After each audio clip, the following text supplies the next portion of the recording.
నా అంతరంధ్రములు కలుగు చేసిన వాడివి నీవే, నా అంతరంధ్రములను కలుగు చేసిన వాడివి నీవే. ఇలాంటి శ్రేష్టమైన భాగాన్ని బట్టి భక్తుడు దేవుని స్తుతిస్తున్నాడు, భక్తుడు దేవుని ఆరాధిస్తున్నాడు, భక్తుడు దేవుని కనపరుస్తున్నాడు. ఈ సమయంలో కూడా మనమందరం కలిసి ప్రభుని స్తుతించుట అనే భాగాల్లో మనం వస్తే ఇలాంటి పదమే నేను మరొక పదాన్ని మీకు జ్ఞాపకం చేస్తాను. 113వ కీర్తన గమనించాను. కీర్తన 113, కీర్తన 113 మొదటి వచనం,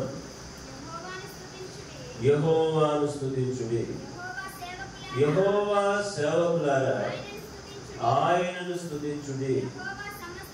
చాలు, యెహోవా నామమును స్తుతించుడి. చాలు. ఈ మాట గమనించారా? యెహోవాను స్తుతించుడి, యెహోవా సేవకులారా ఆయనను స్తుతించుడి, యెహోవా నామమును స్తుతించుడి. అంటే ఏం చెప్పాము? ఆరాధించుట, పూజించుట, కీర్తించుట. సరే, ఎందుకు అని అన్నప్పుడు దేవుని గ్రంథంలో మనం చిన్న పదం మీకు జ్ఞాపకం చేస్తాను. ఎలాంటిదే ఆ పదం చెప్పిన తర్వాత ఎందుకు అనే మాట మీకు జ్ఞాపకం చేస్తాను. దయచేసి చూడండి, 92వ కీర్తన, కీర్తన 92, కీర్తన 92 మొదటి వచనం, యెహోవాను స్తుతించుట మంచిది, మహోన్నతుడా నీ నామమును కీర్తించుట మంచిది.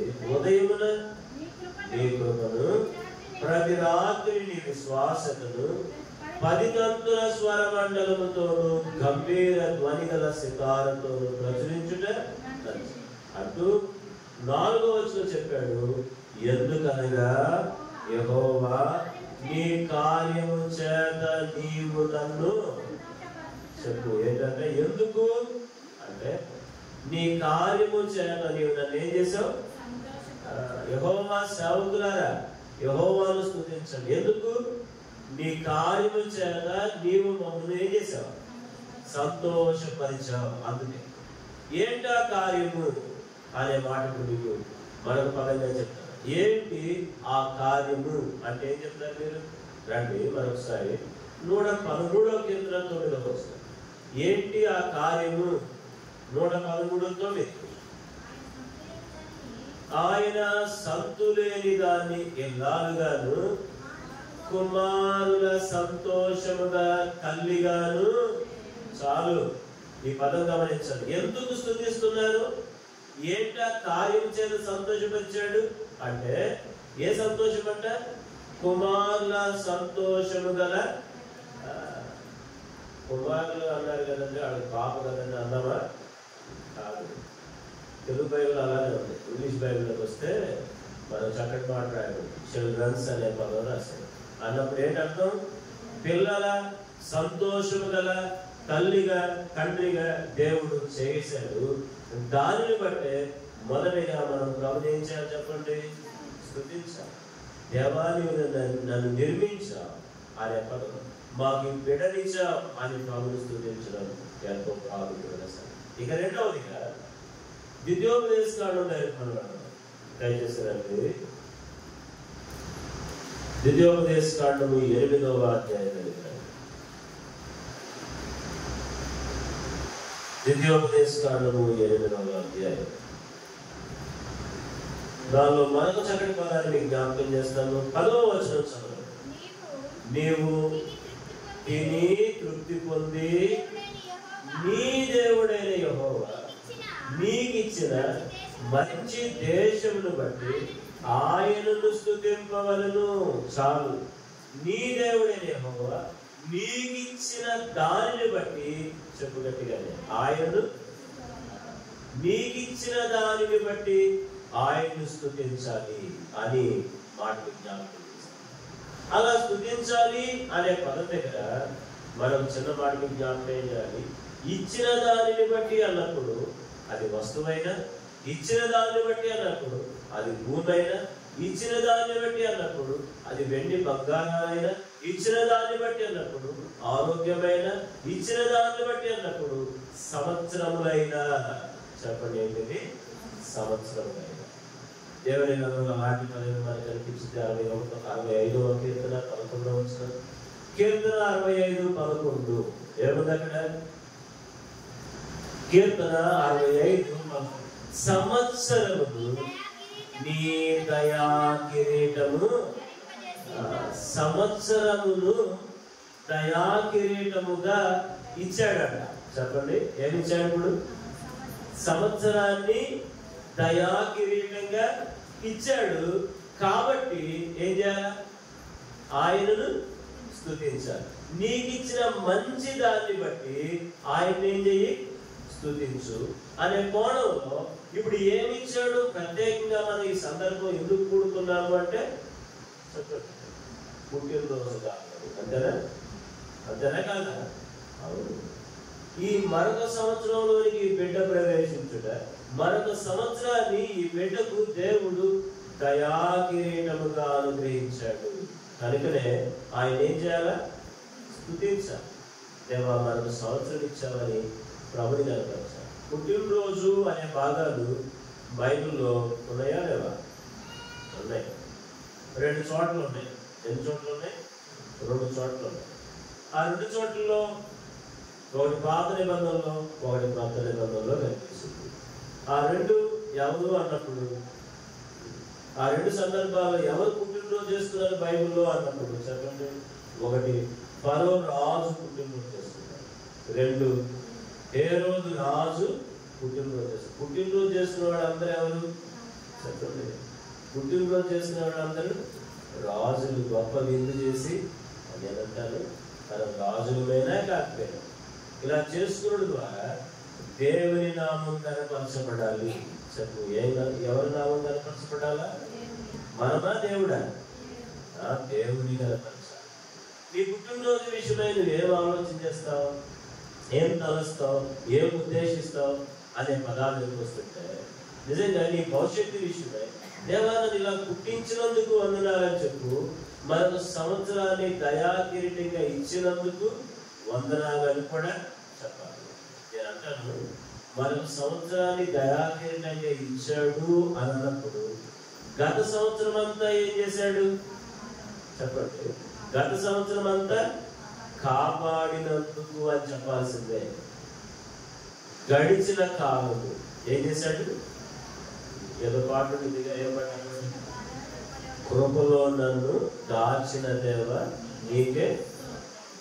గడిచిన కాలం అనే పదం ఇదే ద్వితీయోపదేశకాండం 11వ అధ్యాయం 12వ వచనం గమనించండి. ద్వితీయోపదేశకాండం 11:12 అది ఆకాశ వర్ష జలము త్రాగును, అది నీ దేవుడైన యెహోవా లక్ష్యపెట్టు దేశము, నీ దేవుడైన యెహోవా కన్నులు సంవత్సరాది మొదలుకుని సంవత్సరాంతము వరకు ఎల్లప్పుడూ దాని మీద చాలు. ప్రభుని స్తుతించాలి అన్నప్పుడు మూడవదిగా ఎందుకు స్తుతించాలి? ఒక సంవత్సరాన్ని ఇచ్చేవారిని స్థుతించారు. మూడవదిగా గడిచిన కాలం అంతా కాపాడావు. చెప్పు, గడిచిన కాలం అంతా కాపాడు. అందుకొరకే నేను నిన్ను స్తుతిస్తున్నాను చెప్పాలి. ఎట్లా కాపాడాడట? సంవత్సరాది మొదలుకుని సంవత్సరాంతం వరకు నీ దేవుడైన యెహోవా కన్నులు ఎల్లప్పుడూ దాని మీద, ఇచ్చిన బిడ్డ మీద అలాగే దేవుని కన్ను దృష్టి ఉంచి కాపాడుతూ వచ్చాడు. ఎప్పుడు నుంచి ఎప్పుడు దాకా? సంవత్సరాది అంటే చెప్పండి. ఉగాది మర్చిపోయాను. ఉగాది పండుగ చేసి పచ్చడి చేసి ఆ పచ్చడి చేసి అన్ని మర్చిపోయాను. ఇప్పుడు సంవత్సరాది అంటే సంవత్సర ఆరంభము. ఈరోజు దానికి ఆరంభం సంవత్సరం. అంతేనా కాదా? ఆరో సంవత్సరం మొదటి మాసం మొదటి రోజులో ఉండాలి ఇచ్చిన బిడ్డ. ఈ గడిచిన సంవత్సరం అంతా కూడా ఏం చేశాడంట? సంవత్సరాది మొదలుకుని సంవత్సరాంతం వరకు నీ దేవుడైన యెహోవా కన్నులు ఎల్లప్పుడూ దాని మీద ఉన్నాయి. దేవుని కన్నులుండుట అనే మాట గమనించు. దేవుని కన్నులుండుట. ఈ పదంలో నేను ఒక 3 మాటలు జ్ఞాపకం చేస్తా. ఆ సందర్భాలు దేవుని కన్నుల వలన ఏం జరిగింది అనే పదాలు ఓ చిన్నప్పుడు మాటలు జ్ఞాపకం చేస్తాయి. మొదటిది దేవుని కన్నులుంటే అనే పదం బైబిల్ చెప్తా ఉంది. దేవుని కన్నుల వలన జరిగింది ఏంటి అంటే 121వ కీర్తనలో రాయబడింది. ఏమని? 121వ కీర్తనలో రాయబడిన చక్కటి మాట ఏంటంటే, ఇశ్రాయేలుని కాపాడువాడు కునకుడు, ఆయన కనులు కొనుకక నిద్రపోక ఎప్పుడైనా ఏం చేశాయి? గడిచిన సంవత్సరం అంతా కాపాడు. కునికి నిద్రపోతే, దేవుడే కునికి నిద్రపోతే, మనుషులు కునికి నిద్రపోతే ఎంత ప్రమాదం ఉందో, ఇక దేవుడే కనుక కునికి నిద్రపోయాడంటే ఆయన కునకుడు, ఆయన కునుకగా నిద్రపోక ఎవరిని కాపాడుతారు. అందుకోసమే దేవుడే మాట్లాడిన మాట చెప్పిన, గర్భమున పుట్టిన బిడ్డను కరుణింపక తల్లి మరచున వారైనా మరచుదురు గాని నేను నిన్ను, అవును వారైనా మరుస్తారు కానీ నేను నిన్ను మరువను అనే పదాన్ని దయచేసి మరుస్తారు. అలా మరొక గడిచిన సంవత్సరం అంతా ఆయన కను దృష్టించి ఆయన నిద్రపోలేదు. అమ్మాయినా నిద్రపోయింది, నాన్నైనా నిద్రపోయింటాడు, ఒకవేళ అమ్మమ్మలో తాతయ్యలో నాయనలో ఇంకెవరెవరు నిద్రపోయి ఉంటారు. కానీ దేవుడు మాత్రం చెప్పండి, దేవుడు మాత్రం కునుకగా నిద్రపోక. నేను అంటాను, ఈ చిన్నపిల్ల యొక్క తల్లిదండ్రులు దైవ సేవకులు వారు కూడా నిద్రపోయారు, అయితే దేవుడు మాత్రం నిద్రపోయారు. ఇక్కడ కూర్చున్న మీ అందరి జీవితాల్లో కూడా మీ అమ్మ నాయన కూడా నిద్రపోయి ఉంటారు, అయితే దేవుడు మాత్రం మీ పక్షాన నిద్రపోయాడా? ఆయన నిద్రపోయాడు. నిద్రపోయినట్టు ఉంటేనే ఏమైపోయిందంట, శిష్యులు ఆ పడవలో లేదా తోనిలో ప్రయాణం చేస్తా ఉంటే ఆయన నిద్రపోతున్నట్టు వాడు అమరంలో తలవాల్చుకుని ఉంటే ఈలోపు ఏమైందంట, గొప్ప తుఫాను రేగిందంట సముద్రం మీద. గొప్ప అలలు గొప్ప గాలి చేత పట్టబడుతూ మేము నశించిపోతున్నామని కేకలు వేశారు. ఆయన కొద్దిగా తలవాల్చితేనే నాశనమని కేకలు వేస్తే ఆ సృష్టికర్త దేవుడు ఒకడు నేను నిద్రపోయి ఉంటే అన్నట్టు ఎన్ని నష్టాలు దేవుడు ప్రతి ఒక్కరి పక్షాన, నీ పక్షాన నీ పక్షాన నీ పక్షాన మన అందరి పక్షాన ఆయన ఏ రోజు కొరకలేదు, ఆయన కాపాడుతుంది. ఇది మొదటి. ఆయన కను దృష్టి మన మీద ఉంటే మనం ఏం చేయబడుతున్నాం? కాపాడబడుతున్నాం. చెప్పండి, ఏం చేయబడుతున్నాం? ఇక రెండో, ఆయన కను దృష్టి ఉండటం వలన అని అన్నప్పుడు కీర్తన 32:8, కీర్తన 32:8 అక్కడేముంది? నీకు ఉపదేశం చేసేదను, నీవు నడవలసిన మార్గం నీకు బోధించదును, నీ మీద దృష్టి నిలిపి నీకు ఆలోచన చెప్పేదను. చాలు ఆగిపో. నీ మీద దృష్టి నిలిపి నీకు ఆలోచన అంటే అర్థం ఏంటి? జ్ఞానము అంటారు. చెప్పండి, ఆలోచన అంటే జ్ఞానం. ఈ చిన్నబిడ్డకి దేవుడు కనులు ఈ బిడ్డ మీద నుంచి రెండోది ఈ బిడ్డను జ్ఞానమందు వర్తిల్ల చేస్తున్నాడు అని చెప్పాలి. దేవులో జ్ఞానమందు దేవుని గ్రంథంలో ఒక మాట్లాడు, బుద్ధి జ్ఞానములు తర్వాత మాట చెప్తారా? మీరు ఆ మాట చెప్తారు నేను అనుకునే అక్కడ బుద్ధి జ్ఞానములు లేని కంచనగాడిద వల్ల నేను గుర్రముల వల్ల నేను ఉండకుడి అన్నాడు. చెప్పండి, ఎలా ఉండదు? ఎక్కడది? అక్కడే ఆ 38వ కీర్తనలోనే కింద వచ్చిన ఎన్నో వచ్చిన 32:9 ఆ మాట చూడండి. గుర్రము వల్ల కంచర గాడిద వల్ల మీరు ఉండకుడి. చాలు. ఎలా ఉండద్దు? కొన్నిసార్లు మనం వాడతాం, మరి గాడిద అంట. కొన్నిసార్లు ఇలా పదాలు ఎందుకు వాడారు అంటే వాడికి ఏం లేదని అర్థం, జ్ఞానం లేదు, బుద్ధి లేదని అర్థం. అవును ప్రియమైన వాడు కదా, దేవుని యొక్క మహాగ్రహితుడు. లూకాసు వార్త 2వ అధ్యాయం 40వ వచనం గమనించారు. లూకాసు వార్త 2:40. బాలుడు జ్ఞానముతో నిండుకొనుచు ఎదిగి బలము పొందుచుండెను. చాలు. ఏంటంటే బాలుడు జ్ఞానముతో నిండుకొనొచ్చు. ఆ జ్ఞానం లేకపోతే ఏమైపోతారంట? వారు ఎలా ఉంటున్నారు అన్నాడు? గాడిదలు, కంచని గాడిదలు, గుర్రాలనే పదవాడు. అయితే దేవుని యొక్క మహా కనికరం బిడ్డ మీద కనుదృష్టించి జ్ఞానమందు వర్తిల చేయించిన దేవుడు. ఇంకో మాట చెప్పాలి, జ్ఞానంతో ఉన్నారా? జ్ఞానం కలిగిన వాడు ఏం చేస్తాడు అనే మాట చెప్తారు. సామెతల గ్రంథం 10వ అధ్యాయం 1వ వచనం. సామెతలు 10:1. సరేగా, సామెతలు 10:1. జ్ఞానము గల కుమారుడు తండ్రిని సంతోషపరచును, బుద్ధి లేని కుమారుడు తన తల్లికి దుఃఖము కలుగజేయును. చాలు. ఏం చెప్పండి? జ్ఞానము గల కుమారుడు తండ్రికి ఏం చేస్తాడు? సంతోషం కలిగజేస్తే, బుద్ధి లేని కుమారుడు తల్లికి దుఃఖం కలుగజేస్తాడు. అదే ఈనాటి జ్ఞానము నువ్వు తల్లిని సంతోషపరిచేటట్లు చేసింది. కాబట్టి దేవా, మా బిడ్డకు నీ జ్ఞానం దయచేయి. మా బిడ్డకి జ్ఞానం, నీ కనుదృష్టి నిలిపి నీ జ్ఞానం దయచేయి. ఆ జ్ఞానాన్ని బట్టి ఈనాడు తల్లిని సంతోషపరుస్తాడు. ఆ పదాన్ని అర్థం చేసుకున్నారా? దేవుని గ్రంథంలో ఆదాము అవ్వలు దేవుని కుమారులే. అయితే వారు బుద్ధి లేని వారైతే దేవునికి ఏమైపోయారంటే దుఃఖం కలుగు చేశారు అనే మాట చెప్తున్నారు. ఏం కలుగు చేశారు? ఈ బిడ్డ భవిష్యత్ దినాల్లో దైవ జ్ఞానం చేస్తారు. తల్లికి సంతోషం కలిగి చేసేదిగా ఉండేదిగా. మరో పదం జ్ఞాపకం చేస్తాను.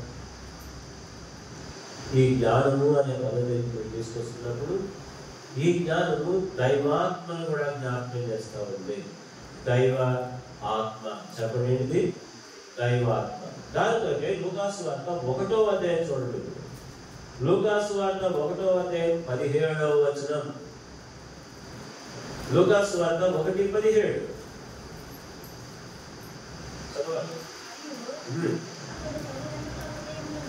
అతడు తండ్రుల హృదయములను పిల్లల తట్టుకును అవిధేయులను నీతిమంతుల జ్ఞానమును అనుసరించుటకు తిప్పి ప్రభు కొరకు ఆయత్తపడి ఉన్న వారిని ఏలియా యొక్క ఆత్మయు శక్తి గలవాడగును. అతడు పుట్టినందున అనేకులకు సంతోషం. చాలు. అతడు పుట్టినందున అనేకులకి. నేను అదే మాట జ్ఞాపకం చేశాను. జ్ఞానం గల కుమారుడు తండ్రికి ఏం కలుగు చేస్తాడు? సంతోషం. ఈ బిడ్డ సంతోషం కలుగు చేయాలి అన్నప్పుడు దైవ జ్ఞానం చేత నింపబడాలి. దేని చేత? లోక జ్ఞానమా దైవ జ్ఞానమా? లోక జ్ఞానం చూపిస్తాను, దైవ జ్ఞానం చూపిస్తాను. దేవుని గ్రంథం మనకి ఏ జ్ఞానం ఉందో ఒకసారి చూసుకోండి. రండి, యాకోబు పత్రిక. చిన్న మాట మనం గమనిద్దాము.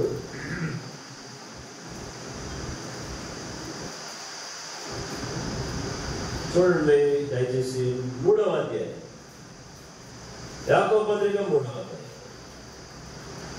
3వ అధ్యాయము 13 నుంచి చూద్దాం. మీలో జ్ఞాన వివేకములు గలవాడెవడు? వాడు జ్ఞానముతో కూడిన సాత్వికము గలవాడై తన యోగ్య ప్రవర్తన వలన తన క్రియలను కనపరచవలెను. తన యోగ్య ప్రవర్తన వలన తన క్రియలను కనపరచ. మీలో జ్ఞాన వివేకములు గలవాడు. జ్ఞాన వివేకాలు నాకు ఉన్నాయంటే కొన్నిసార్లు మనం ఈ మాట వాడతాం. మనిషి పెరిగాడు కానీ చెప్పండి తర్వాత ఏంటి? మనిషి పెరిగాడు కానీ బుద్ధి పెరగలేదా, బుర్ర పెరగలేదా?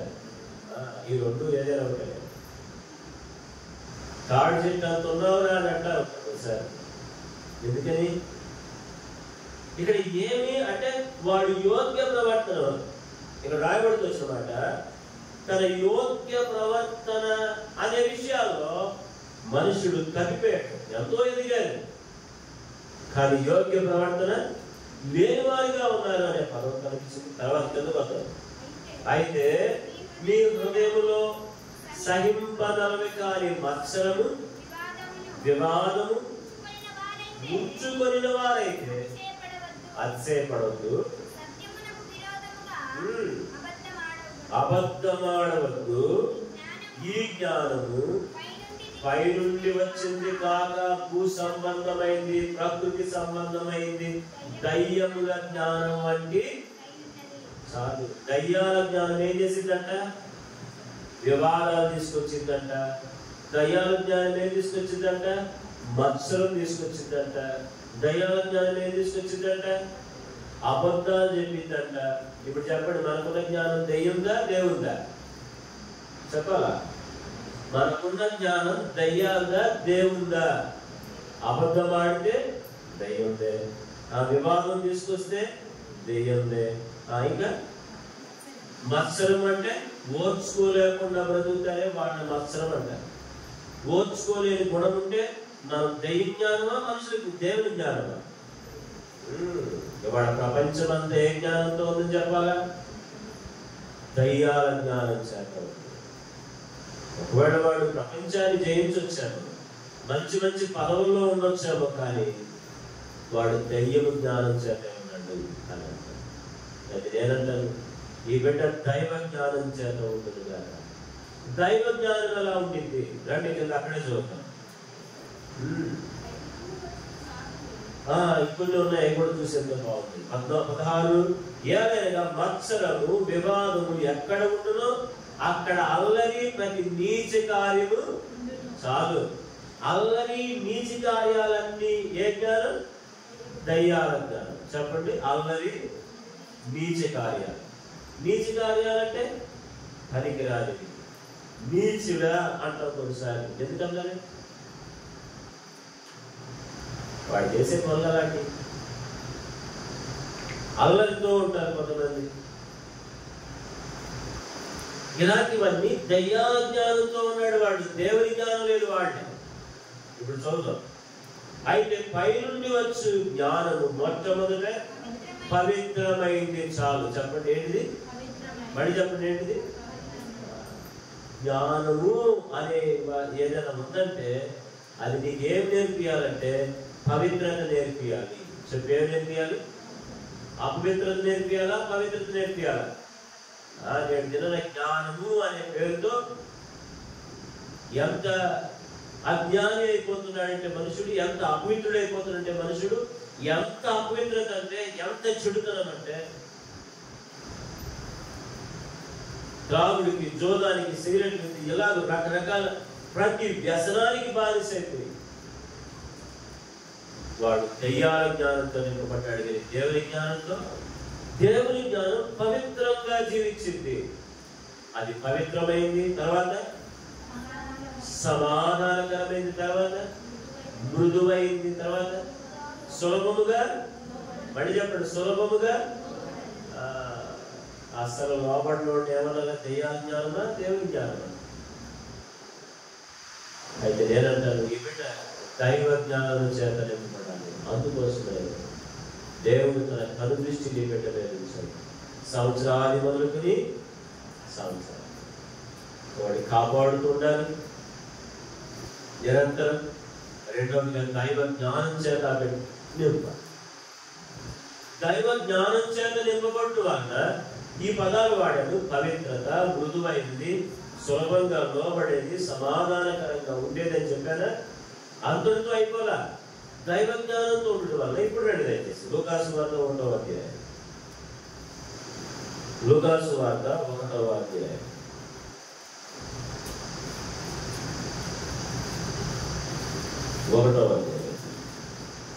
నేను చదువుతాను 17. మరియు అతడు తండ్రుల హృదయములు పిల్లలను అంటుకును, అవిధేయులను నీతిమంతుల జ్ఞానం అనుసరించుటకు త్రిప్పి. చాలు. మళ్ళీ నాతో పాటు చెప్పండి, అవిధేయులను నీతిమంతుల జ్ఞానమును అనుసరించుటకు త్రిప్పి. చాలు. ఏం చేశాడంట ఏలియా? అవిధేయులైన వారిని నీతిమంతుల మార్గంలోనికి త్రిప్పాడు. చెప్పండి, మళ్ళీ చెప్పండి. ఏం చేశాడు? అవిధేయులైన వారిని నీతిమంతుల మార్గంలోనికి త్రిప్పాడు. నీతిమంతుల మార్గంలో ఏముండింది? ఏముండింది? నేనంటాను, బైబిల్లో చక్కటి మాట రావడం, నీతి మరణము నుండి రక్షించును. చెప్పండి, నీతి మరణం. సామెతలు 10వ సంవత్సరంలో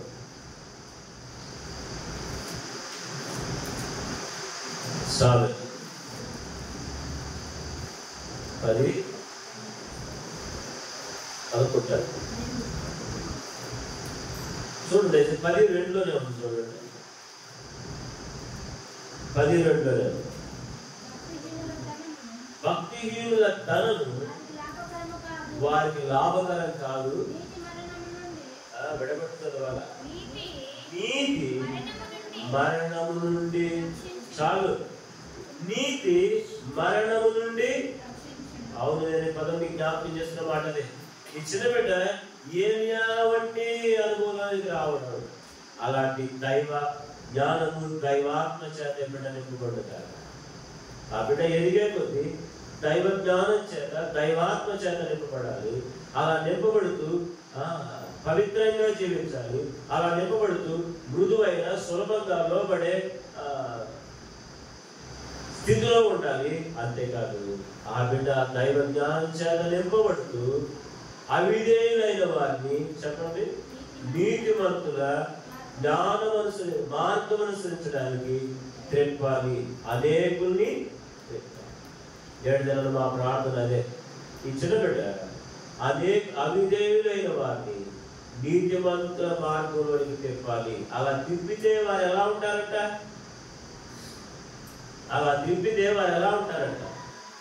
ఈ పేరులో చివరి అక్షరం ఏంటి?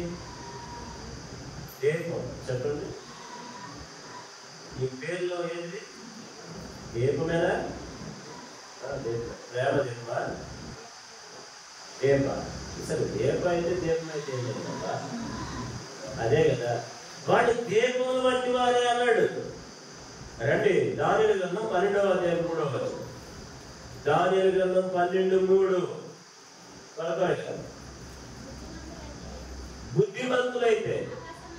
బుద్ధిమంతులు అంటే ఇక్కడ ఆగండి. బుద్ధిమంతులు అంటే జ్ఞానం గలవారైతే. చెప్పండి, ఎవరు? బుద్ధిమంతుడు, బుద్ధి లేనివాడు. బుద్ధిమంతుడిని జ్ఞానం గలవాడన్నా, బుద్ధి లేనివాడు జ్ఞానం లేనివాడిని బుద్ధి లేనివాడన్నా. బుద్ధిమంతులైతే ఆకాశ మండలంలోని జ్యోతులు. ఏంటి? ఆకాశ మండలంలోని జ్యోతులు అంటే నక్షత్రాలను కోరి ప్రకాశించదురు. నీతి మార్గమును అనుసరించి నడుచుకున్నట్లు ఎవరు అనేకులను త్రిప్పుదురో వారు నక్షత్రముల వలె నిరంతరము. దాదాపు చెప్పండి, వారు నక్షత్రముల వలె నిరంతరము ప్రకాశించెదరు. ఈ బిడ్డ ఎలా ఉండాలంటే నక్షత్రం వలె ఉండాలి. చెప్పు, ఎలా ఉండాలి? నక్షత్రం ఏం చేసింది? అయ్యో, నీతి మార్గం అనుసరించడానికి అనేకుల్ని తిప్పింది. చెప్పు, అనేకుల్ని. ఏడు కదా. అవును, బిడ్డ నక్షత్రం వంటిదిగా ఉంటుంది. అలా ఉంటూ అనేకుల్ని దేవుని వైపు తెప్పాలి. అవిధేయులైన వారు, నశించేవారు, చెడిపోయిన వారు, పాపంలో ఉన్నవారు, అపవిత్రతలో ఉన్నవారు, మాలిన్యంలో ఉన్నవారు, లోకంలో ఎంతో మంది చెడిపోతున్న మానవులు అనేకులు దేవుని వైపు తెప్పాలి. అలాంటి బిడ్డగా ఉండడానికి దేవుని బిడ్డను సంపూర్ణంగా సిద్ధపరుస్తుంది. అలాంటి దైవ జ్ఞానాన్ని, దైవాత్మను దేవుడు అనుగ్రహించున్నాడు. ఇది రెండవది. మూడవది, ఆయన కనుదృష్టి అనే పదం దగ్గరికి నువ్వు తీసుకొస్తే, నీ దేవుడు యెహోవా కన్ను సంవత్సరాది మొదలుకొని సంవత్సరాంతం వరకు ఎల్లప్పుడూ దాని మీద ఉండును అనే పదం దగ్గరికి వస్తుంటారు. ఆయన కనుదృష్టి ఏం చేసింది? మూడవది అన్నప్పుడు 2 దినవృత్తాంతములు 16వ అధ్యాయం 9వ వచనం 2 దినవృత్తాంతములు 16:9.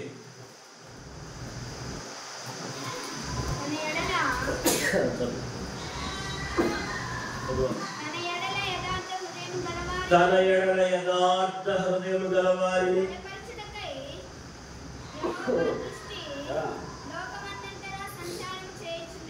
ఇప్పుడు చెప్తాను. దేవుని కనుదృష్టి. మూడవదిగా ఉంటే మేలేంటి? నీ మీద ఉంటే మేలే.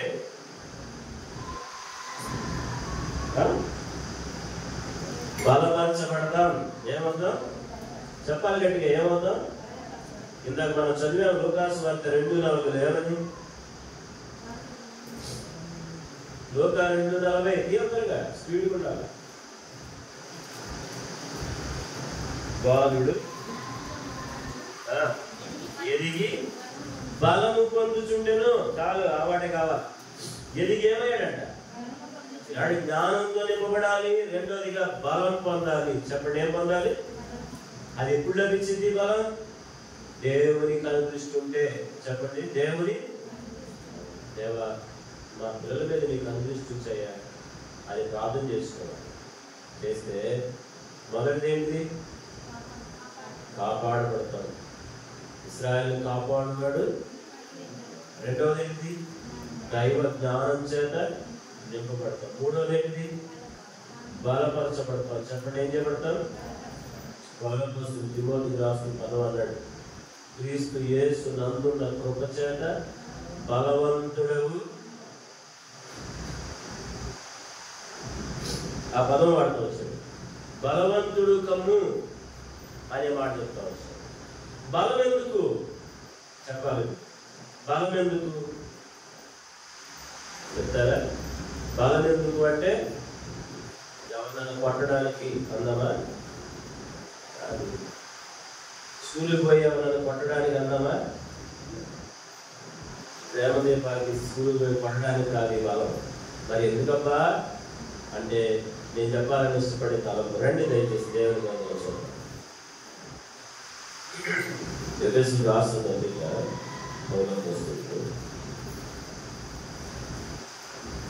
పత్రిక 6వ అధ్యాయం 10వ వచనం చదవండి. తుదకు ప్రభు యొక్క మహాశక్తిని బట్టి ఆయన యందు బలవంతులైండుడి. చాలు, ఆయన యందు ఏమై ఉండండి? మళ్ళీ చెప్పండి, ఏమై ఉండాలా? బలవంతులై. అందుకోసం ఏం చేయాలా? బూస్ట్, హార్లిక్స్, ఇంకేదన్నా రోజు తాగాలి. తాగుతావా లేదా? తాగుతున్నావా? కాదు. అయ్యే కాదు, దానికంటే ప్రాముఖ్యమైనది ఈ బలం పొందడానికి దేవుని వాక్యం తీసుకోవాలా? చెప్పండి, దేవుని వాక్యం చదవాలి. దేవుని వాక్యం ప్రతిరోజు చదువుతా ఉంటే యేసయ్య చెప్పాడు, మనుషులు రొట్టె వలన మాత్రమే కాదు కానీ దేవుని నోటి నుండి వచ్చే ప్రతి మాట వలన జీవిస్తాడు, బ్రతుకుతాడు. అందుకోసమే ఆహారం పెట్టాలి. ఆ ఆహారం కూడా దేవుని వాక్యము. చెప్పండి, ఏంటిది?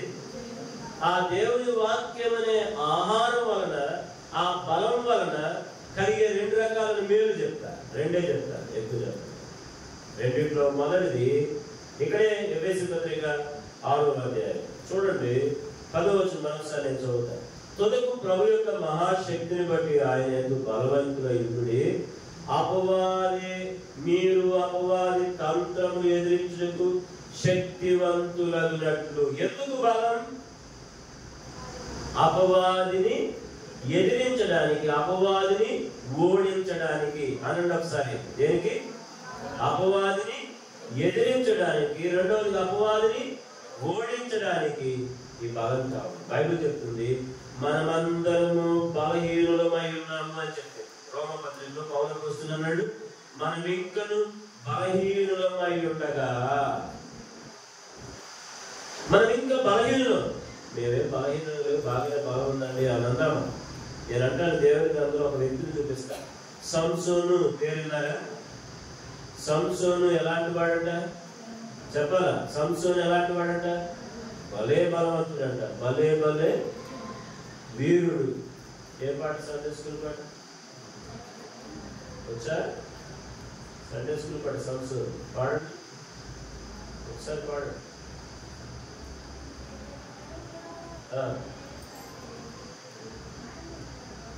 పాడాలి. సంసోన్ అంటే ఎవరురా? భలే భలే. తర్వాత గుర్తు పెట్టుకోవాలి.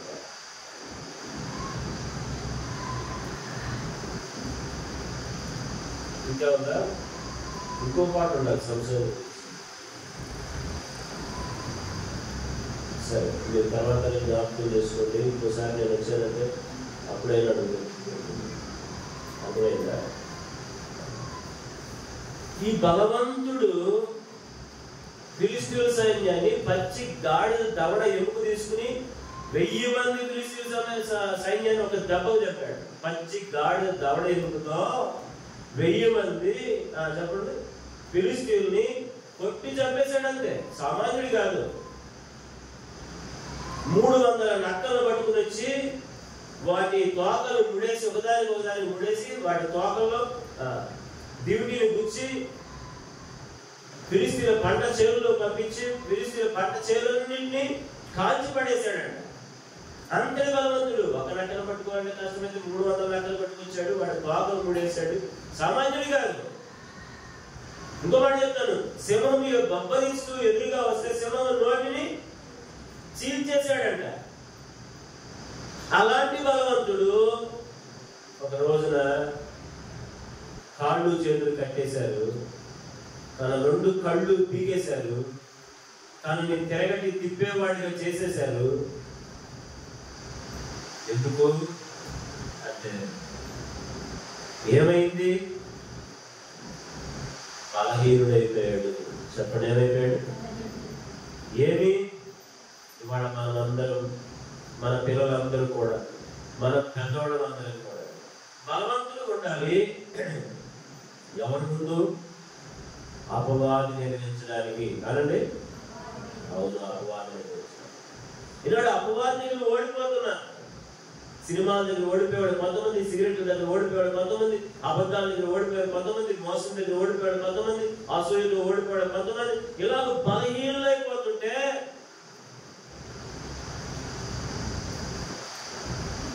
బిడ్డ బలపరచబడాలి అని కరుణిష్ట ఆ బిడ్డ మీద ఉండాలి. ఆ బిడ్డను దేవుడు బలపరచాడు. ఆ బలము చేత సింహమైన ఎవరిని మింగుదునా అని తర్వాత పండి చెప్పండి. గర్జించు సింహం వలె మీ విరోధి అపవాది తిరుగులాడుతున్నాడు. అపవాదిని చంపేయాలి. అంతటి బలం ఈ బిడ్డను ప్రభువారు చేయించాడు. ఇది మొదటి. ఇక రెండోది నేను చెప్తానన్నాను, ఆ బలము చేత ఏం చేస్తారు అన్నప్పుడు మనం చిన్న పదం జ్ఞాపకం చేస్తాడు. ఆ బలము చేత అనే ప్రాముఖ్యత పదం అయితే 2, 3 కూడా చెప్పాలనిపిస్తా ఉంది. రెండోది చెప్తా, మూడోది కూడా చెప్తా. ఇక రెండోది ఆ బలము చేత అనే పదం దగ్గరికి వస్తే దేవుని వాక్యంలో రండి, నెహెమ్యా గ్రంథం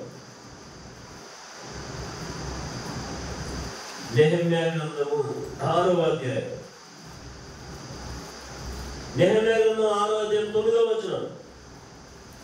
నేను ఇటువంటి కార్యములు నేనంత మాత్రము చేయవాను కాము, వీటిని నీ మనసులో నీవు కల్పించుకుంటువని అతని యొద్దకు నేను వర్తమానం పంపితిని.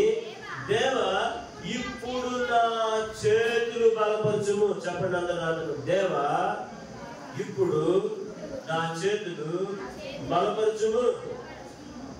బలపరచబడాలి. ఎందుకు ఈ ప్రార్థన చేస్తున్నాడు? ఎవరు? నెహెమ్యా. ఎవరు చెప్పండి? ఏమని ప్రార్థన చేశాడు? నా చేతులు, అందరూ చెప్పాలి, నా చేతులు. ఎందుకబ్బా చేతులు బలపరచంటే, నేను ఒక మీటింగ్కి ఒక ఆడనూరికి వెళ్ళాల్సిన జ్ఞాపకాలు ఆడు కూర్చున్నారు. ఇంకా చిన్న పిల్లలు ఆడు కూర్చున్నాడు, వెనకాల పెట్టాడు, కూర్చున్నాడు. అంత పిల్లలు కూర్చున్నారు. కూర్చుని వాళ్ళలో కొద్ది పెద్దవాళ్ళు వాడు చిన్న పిల్ల అనుకుంటున్నాడు. ఏం చేస్తుంది తెలుసా? అందరినీ గుచ్చుకో, అందరినీ కలుపుతుంది. నేను అలా కూర్చున్నాను. మళ్ళీ 3వ నిమిషానికి కూడా, ఆ 3వ సెకండ్కే నేను కళ్ళు తిప్పేలోపు ఎవడొకటి కలుపుతాను. చేతులు బలపరచుకొని ప్రార్థన చేసేది ఎవడన్నా కలపని కాదు, అర్థమైందా? కొట్టమని కాదు, తిట్టమని కాదు. ఎందుకు? నెహెమ్యా ఎందుకు ప్రార్థన చేశాడు? దైవ కార్యాలు జరిగించుకుంటాడు. చెప్పండి, దైవ నా వంతులో నేను చేయగలిగిన పని ఏదో ఒకటి చేయడానికి దేవాన్ని నా చేతులు బలపరచు. దేవుని ఇంట్లో ఇవ్వడానికా చేయడానికా? చెప్పండి, ఇవ్వడానికా? దేవా నా చేతులు బలపరచు. ఇవ్వడానికి కోసమైనా ఏదైనా అక్కర కలిగిన వారికి ఇవ్వడం కొరకే నా చేతులు బలపరచు. పని ఉందా? ఆ పని చేయడానికి నా చేతులు. దైవ కార్యాలు చేయడానికి దేవుడి బిడ్డను బలపరచాలి, తను బలపరచాలి. ఆ బలము చేత నెహెమ్యా 52 రోజుల్లో పడిపోయిన ప్రాకారాలు, కాల్చబడిన గుమ్మాలు నిలిపేశాడు అంట. చెప్పండి, ఎన్ని రోజుల్లో? కాదు, దాని గోడలు కట్టాడంట. 52 రోజులు పట్టింది గోడ కట్టడానికి. అనొచ్చారు ఆ దినాల్లో కంకర పోయడానికి, సిమెంట్ కలపడానికి ఏం మిషన్లు లేవు. ఒకవేళ గోడ ఎక్కడైనా కట్టవచ్చు కదా అందామా? ఆ గోడ కట్టిన వెడల్పు మన గోడ ఎంత కట్టుంటారు? మన గోడ ప్రహరీ గోడ ఎంత కట్టుంటారు? వెడల్పు 8 అంగుళాలు పెట్టామా? 9 అంగుళాలు పెట్టాం. వెంకి పెట్టే అంత నుంచి ఎవరైనా పెడతారా? ఆ గోడ వెడల్పు ఎంత తెలుసా? 8 అడుగుల వెడల్పు ఉన్న గోడ. ఎన్ని అడుగులు? 8 అడుగులు అంటే ఎంత వెడల్పు ఉంటుంది సుమారు? ఎవరి మీరు కూర్చున్న పిల్లల దగ్గర నుంచి, మీ కుర్చీ దగ్గర నుంచి పిల్లల దాకా తింటే ఉండాలి. మీరే కుర్చీలో కూర్చున్నాం. మీ దగ్గర నుంచి ఆ పిల్లల దాకా తింటే 8 అడుగులు అంటే ఉంటుంది. అంత వెడల్పు గోడ ఏదో మన ఇల్లు చుట్టూ పెట్టుకున్నట్టు 30 అడుగులు గాలి పెట్టింది. కాబట్టి ఏంటంటే అంతటి బలం, దైవ కార్యాలు చేయడానికి శక్తి నాకు ఇవ్వు. ఇక్కడ భవిష్యత్ దినాలని దైవ కార్యాలు చేయడానికి తగిన శక్తితో పెడతాను. ఇక 3వది చెప్తానన్నానుగా, ఆ 3వ మాటకు మాట చెప్పి మనం ముగించుకోండి. దయచేసి రండి.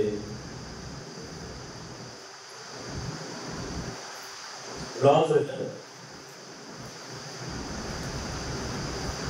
మొదటి రాజుల గ్రంథం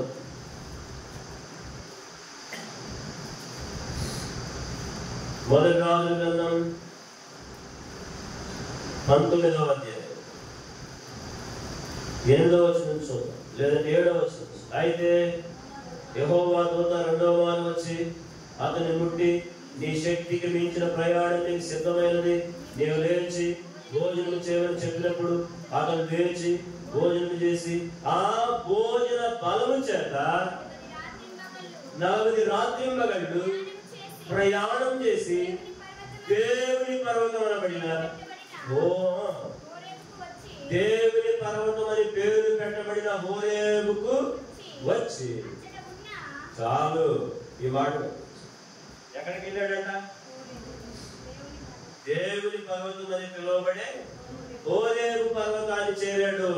ఎవరు? ఏలియా. చెప్పండి, ఎవరు? దేని చేత? బలము చేత. చెప్పండి, దేని చేత? అవును, మనం కూడా దేవుని బలంతో చేరాలి. 15వ కీర్తన మొదటి వచనం మనం చూస్తే ఈ మాట కనిపించింది. ఒకసారి చూడండి. కీర్తన 15 మొదటి వచనం. యెహోవా నీ గుడారములో అతిథిగా ఉండదగిన వాడెవడు? నీ పరిశుద్ధ పర్వతం మీద నివసింపదగిన వాడు. నేను అంటున్న పదమనే చాలా మంది ప్రయాణం చేశారు, ప్రయాణంలో ఆగిపోయిన వారు ఉన్నారు. క్రైస్తవ ప్రయాణం ప్రారంభించబడింది మారు మనసుతో. చాలా మంది నేను కూడా మారు మనసు పొందామని చెప్పారు. సంవత్సరాలకు 6 సంవత్సరాలకు 2 సంవత్సరాలకు బాప్తిసం కూడా తీసుకున్నారు. మందిరాల్లో ప్రభుత్వాల్లో నెలకు వారానికి బాగా కూడా పాల్గొంటున్నారు. అయితే కొంతమంది ఒక 5-6 సంవత్సరాలకు 10 సంవత్సరాలకు కనిపించకుండా పోయారు. ఏమైపోయారు వీళ్ళని చూస్తే ఎక్కడా కనిపెట్టి ఆగిపోయారు వారి ప్రయాణాలు.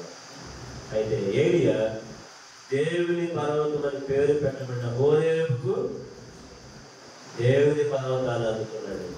నేనంటాను విధానం ఇక్కడ దేవుని పర్వతాన్ని అందుకున్నాడు. దేవుని పర్వతం మీద కనిపించాడు. అలాంటి బిడ్డగా ఉండడానికి దేవుని బిడ్డను ప్రతిష్ఠించి సిద్ధపరిచి అలాంటి కాళ్ళు చేతని ఈ దేవుడైన యెహోవా కన్నులు సంవత్సరాలు మొదలుకొని సంవత్సరాలకు మనకు ఎల్లప్పుడూ దాని మీద ఈ సంవత్సరం అంతా కూడా ఇలాంటి బలాన్ని, ఇలాంటి జ్ఞానాన్ని, ఇలాంటి కాపుదలని దేవుడి బిడ్డకు అనుగ్రహించి అట్లా కాపాడి భవిష్యత్ దినాలన్నింటిలో కూడా ఏలియా వంటి వాడికి అనేకులు దేవుని వైపు తిప్పాలి. ఇశ్రాయేలు దేశపు చిన్నది నైమాన్ని తిప్పినట్టుగా రోగగ్రస్తులు అనేకులు దేవుని దగ్గర నడిపించాలి. అంతేకాదు చెరసాల నుంచి విడిపించబడడానికి ప్రాముఖ్యమైన పాత్ర వహించిన పేతురుని చెరసాల నుంచి బయటకు రావడం ఉపయోగించబడ్డారు. గోదే వంటిది చిన్నదిగా ఉండాలి. అలా ఉండడానికి దేవుడు బిడ్డను సిద్ధపరిచి ప్రతిష్ఠించి కాపాడి వాళ్ళని ప్రార్థన చేస్తుంది. వాడు ప్రార్థన చేస్తున్న మాట దయచేసి కళ్ళు మూసుకుని ప్రార్థనలో ఉండండి. మోకరించగలిగిన వారందరూ ప్రార్థన అనగానే మోకరించాలి. ప్రార్థన అని మాట నిలబడిందంటే వెంటనే మోకరించాలి. ప్రభుల తండ్రి యేసు ప్రభువారి నామములో మీ పాదాల చెందుకు రావడానికి మీరు ఇచ్చిన సమయాన్ని బట్టి వందనాలు, స్తోత్రాలు. మీ మంచితనాన్ని బట్టి ధైర్యం బట్టి మిమ్మల్ని స్తుతిస్తున్నాను. అత్యంత కృపగల దేవుడిగా కరుణా సంపన్నుడు పొందుతున్నాను. ఇక్కడ మా ప్రియులు మీ దాసుడు సోదరు రామకృష్ణాన్ని బట్టి వందనాలు, స్తోత్రాలు. మా ప్రియ సహోదరి వారిని దేవాన్ని రక్షించుకున్నారు. అని జనాలు వచ్చి దర్శించారు, మాట్లాడారు, మీ పరిపరికి పిలిచారు. నిజంగా అద్భుతమే. ఇలాగ పిలిచి కుమార్తెతో దీవించినందుకు వందనాలు. మరి కుమార్తె 5 సంవత్సరాలు మీరు కాపాడారు, 6వ సంవత్సరం తీసుకొచ్చినందుకు వందనాలు. మీ బిడ్డ నిమిత్తమైతేనేమి, చేరవచ్చిన మా నిమిత్తమైతేనేమి మీరు ఇచ్చిన వాక్యాన్ని బట్టి వందనాలు, స్తోత్రాలు. మమ్మల్ని పుట్టించి సంతోషం కలిగజేశారు. మమ్మల్ని కాపాడి సంతోషం కలిగజేశారు. సంవత్సరానికి దయాకరిణి ఇచ్చి సంతోషం కలిగజేశారు. అంతేకాదు మూడవదిగా సంవత్సరాలు మొదలుకొని సంవత్సరాల వరకు మీ కనుదృష్టి నుంచి సంతోషం కలుగుతున్నారు. ఇలాంటి అనుభవాల్లో మరి 3 మాటలు మేము జ్ఞాపకం చేసుకుంటూ వచ్చాం. మీ కనుదృష్టి ఒక వ్యక్తి మీద ఉంటే కలిగే మేలులు, ఆ మేలు బిడ్డ అనుభవించాలని జ్ఞాపకం చేసుకున్నాం. దేవాలు అవ్వడానికి బిడ్డను సిద్ధపరచండి.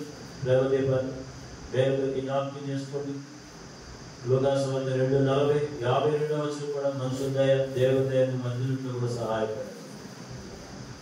భవిష్యత్ దినాలు ఏలియా వంటిదిగా, భవిష్యత్ దినాలు ఇశ్రాయేలు దేశం చిన్నది వంటిదిగా, భవిష్యత్ దినాలు అపొస్తలుల 12వ అధ్యాయంలో రోదే వంటిదిగా ఈ బిడ్డ ఉండడానికి ప్రతిష్ఠించారు. కొరతలని తీర్చండి, క్షేమం తెచ్చి చక్కటి ఆరోగ్యంతో నింపండి. మీ దైవ జ్ఞానంతో నింపండి. నీవు జీవించే సంవత్సరంలో అధికంలో అని మీ వాగ్దానం చేశారు. అలా జ్ఞాపకం చేసుకోండి. నా బ్రతుకు దినంలో నీ కృపాక్షేమంలో నా వెంటవచ్చును అని దావీదు కృపాక్షేమాలతో నీ బిడ్డ దినాలన్నీ నీ దీవించి వర్తించారు. అతను పుట్టినందున అనేకులకు సంతోషం కలుగును అన్నట్లుగా తల్లిదండ్రులకి బిడ్డల ద్వారా సంతోషం కలిగేది. అనేకులు కూడా సంతోషిస్తారన్నారు. అలాగే సంఘానికి కూడా సంతోషం కలిగే బిడ్డలు ప్రతిష్ఠించున్నారు. మరొకసారి అటు రామకృష్ణాన్ని బట్టి వందనాలు, స్తోత్రాలు. ఈ సహోదరి అన్నపూర్ణాన్ని బట్టి స్తుతిస్తున్నాం. వారి తల్లిదండ్రుల కుటుంబాలన్నింటినీ అందరినీ జ్ఞాపకం చేస్తున్నాం. ఇక్కడ సేవా పరిచయం బట్టి వందనాలు. అటు ఎనబడపాలు అయితేనేమి, ఎక్కడైతేనేమి స్వానిక జరిగిన పరిచయం దీవించండి. అనేక ఆత్మ సంపాదకులు వారిని ప్రతిష్ఠించండి. ఈ ప్రాంతం నుంచి విరివిగా అనేకులు ఎరుగుట్లో అనేకులు దర్శించండి. విరోధంగా ఉండే ప్రతి ఆయుధాన్ని సంపూర్ణంగా నాశనం చేయండి.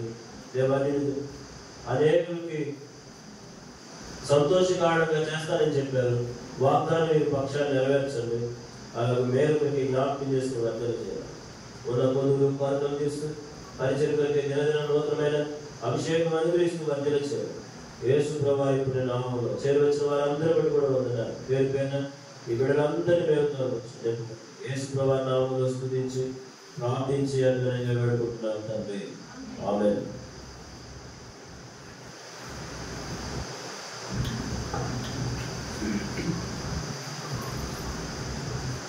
దేవునికి స్తోత్రం. ఇప్పటివరకు దేవుని యొక్క వాక్యాన్ని మనకు అందించిన ప్రత్యేకంగా చేస్తూ ఉన్నాను. మీరు కనుక రాసుకున్నట్టయితే చాలా రిఫరెన్స్ అయ్యాయి కదా, రిఫరెన్స్ చాలా చెప్పారు కదా. దేవునికి స్తోత్రం. మరి మన జీవితాలలో దేవుని యొక్క కాపుదలని, అలాగే జ్ఞానాన్ని, అలాగే ఆయన బలమును కలిగి ఆత్మ సంబంధమైన జీవితంలో మనం అందరం ముందుకి వెళ్ళాలి. మన దేవుడు ఉన్నవి లేనివిగా లేనివంటిగా చేయగలిగిన సజీవుడైన దేవుడై ఉన్నాడు. అందుకే చెప్పబడిన మాటలన్నింటిలో కూడా ఒక మాట చెప్పారు. ఆయన సొంతు లేని దాన్ని ఇల్లాలుగాను, కుమారులు గల సంతోషం గల తల్లిగాను చేయాలి. మరి మనం పెళ్ళైన తర్వాత 6 సంవత్సరాలు పిల్లలు లేనప్పుడు చాలా మంది చాలా మాటలు అన్నారు. కాబట్టి మీరే సేవ చేస్తున్నారు, మీకే పిల్లలు లేదు కదా. కానీ దేవుడు వాగ్దానం చేశాడు, ఆయన ఏదైనా చేయగలడు. తన బిడ్డల కొరకు, తన పిల్లల కొరకు ఆయన ఈ దినాలు ఉన్నది రేపు లేనట్టుగా చేయగలడు, ఈ రోజు లేని దాన్ని రేపు ఉన్నట్టుగా చేయగలడు. కాబట్టి ప్రభునామానికి మహిమ కలుగును గాక. ఈ సమయంలో మరి పల్లవి చరణం పాడుకుందాం. తర్వాత కేక్ కటింగ్ కార్యక్రమంతో ఇప్పుడు మనం తీసుకుందాం.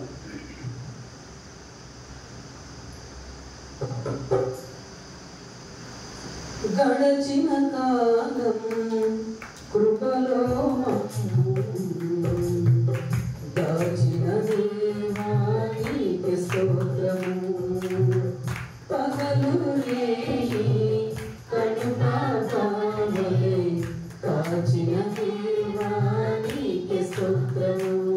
మమ కాచిన దేవానికి స్తోత్రము. కాపాడిన తండ్రి నీకే స్తోత్రము. మమ కాచిన దేవా నీకే స్తోత్రము. కాపాడిన తండ్రి నీకే స్తోత్రము.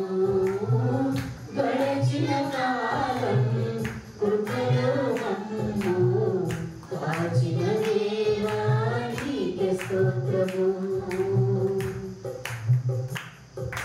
కలత చెందిన కష్టకాలమున కన్న తండ్రివై నన్ను ఆదరించిన కలుషమునాలో కాయవచ్చిన కాదనక నన్ను కరుణించిన కలత చెందిన కష్టకాలమున కన్న తండ్రివై నన్ను ఆదరించిన కలుషమునాలో కాయవచ్చిన కాదనక నన్ను కరుణించిన దేవా నీకే స్తోత్రము. కాపాడిన తండ్రి నీకే స్తోత్రము. కరుణించిన దేవా నీకే స్తోత్రము. కాపాడిన తండ్రి నీకే స్తోత్రము. గడచిన కాలం కృపలో మమ్ము కాచిన దేవా నీకే స్తోత్రము. పగలు రేయి కనుపాపలే కాచిన దేవా నీకే స్తోత్రము. దేవుడికి మహిమ కలుగును గాక. ఈ సమయంలో దైవ సేవకులు అత్తగారు అలాగే అన్నగారు వారి సమక్షంలో మరి మా కుమార్తె చేత ప్రార్థించి కేక్ కట్ చేస్తారు.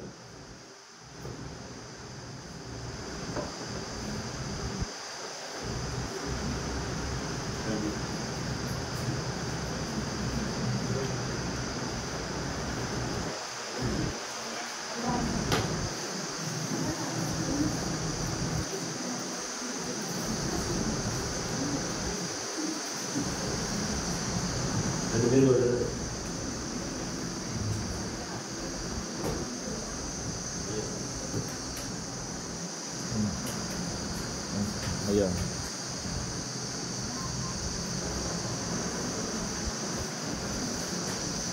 ప్రార్థన చేద్దాం. దేవుని తండ్రి మరొకరే మేము స్తుతిస్తూ మీ పాస్తం చూస్తున్నాం. ఈ మంచి శ్రేష్టమైన దినాన్ని మీరు మాకు అనుగ్రహించారు. ఈ ప్రియుల కుటుంబంలో ప్రేమించి చేయ బిడ్డను బట్టి వందనాలు. గడిచిన 5 సంవత్సరాలు మీ కొరకు భద్రపరిచినందుకు వందనాలు తండ్రి. 6వ సంవత్సరంలో గడువు ఇంట్లో సహాయపడ్డారు. ఇచ్చిన ఆరోగ్యం, ఆయుష్ వీటన్నిటిని బట్టి వందనాలు స్తోత్రం. వాక్య వెలుగుల బిడ్డను కొరకు ప్రతిష్ఠించండి. కావలసిన కృపాజ్ఞానంతో వర్ధన చేయండి. ఈ సంతోషాన్ని జ్ఞాపకం చేసుకుంటూ కేక్ అది కట్ చేసుకునే అంటే దినాలన్నీ కూడా కృపాక్షేమాలు ఉండేలాగా ప్రతిష్ఠించి ఆనుకునమని మీ విలువైన రక్త ప్రోక్షణ కిందకి బిడ్డను తీసుకొస్తూ యేసుప్రభు వారి పుణ్య నామంలో మా స్తుతి విజ్ఞాపనలు మీకే సమర్పిస్తున్నాను తండ్రి. ఆమేన్. పాట పాడదాం.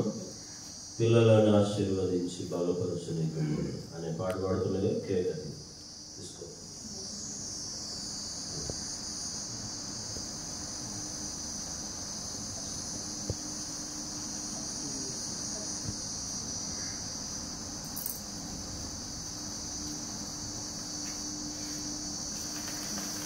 Happy birthday to you. Happy birthday to you. Happy birthday to you. Happy birthday to you. May God bless you. May God bless you. May God bless you. May God bless you. May God bless you. May God bless you. May God bless you. May God bless you. Many greetings to you. Many greetings to you. దాంట్లో కూడా ప్రార్థన చేద్దాం.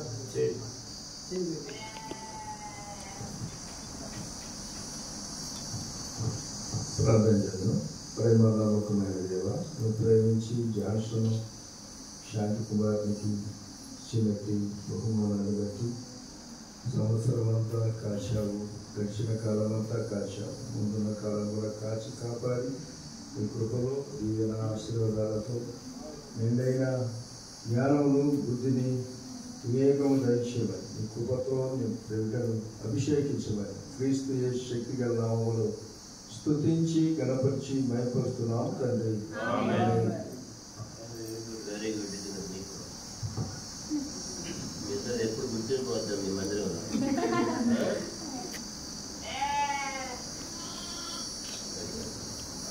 మీరు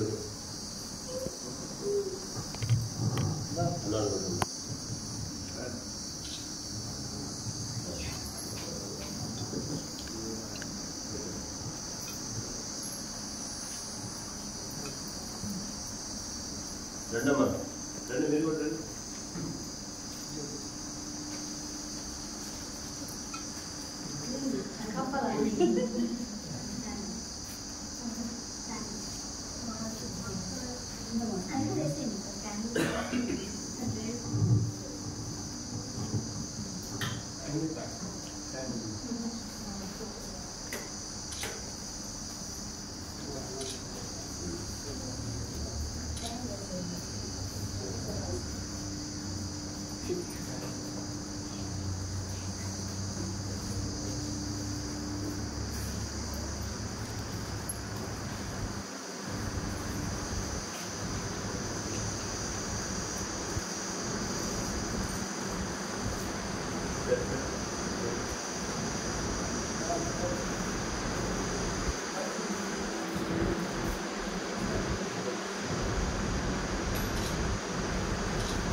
ప్రార్థన ఆశీర్వాదంతో ముగించుకుందాం. ఎవరుంటే తర్వాత పెట్టండి. దేవుడితో ఎంతవరకు తోడైనందుకు వందనాలు. ఈ శ్రేష్టమైన దినాన్ని ఇచ్చి నాకు జీవించి మీ సన్నిధిని అనిపించడంలో సహాయపడినందుకు వందనాలు. ముఖ్యంగా కేకని వెళ్ళు మన కంటేట్లో సహాయపడినందుకు వందనాలు. వెళ్ళందరినీ దీవించండి. మరొకసారి వందన చేయండి, క్షేమం దయచేయండి. చేరవచ్చిన వారందరూ బట్టి మరోసారి స్థుతిస్తూ అట్లు ఆయన బలహీనతలు సమస్యలకి ఇబ్బందులను వారిని విడిపించండి. వారికి కావు క్షేమాన్ని ఇచ్చేయండి. ఘనత ప్రభావాలు మీకు ఆరోపిస్తూ మిగిలిన సమయం ఆశీర్వాదాన్ని ఉంచమని యేసు ప్రభువు నామములో స్తుతించి ప్రార్థించి అక్కడ నిలబడుతున్నాను తండ్రి. ఆమేన్. తండ్రి దేవుని ప్రేమ, కుమారుడు యేసుక్రీస్తు వారి కృప, పరిశుద్ధాత్మ యొక్క అన్యోన్యమైన సహవాసం ఆనందండి. ఈ దినం పుట్టినరోజు జరుపుకునే బిడ్డలందరికీ చేరవలసిన మనకు సర్వ పరిశుద్ధులకు సదాకాలం తోడై నడిపించును గాక. ఆమేన్.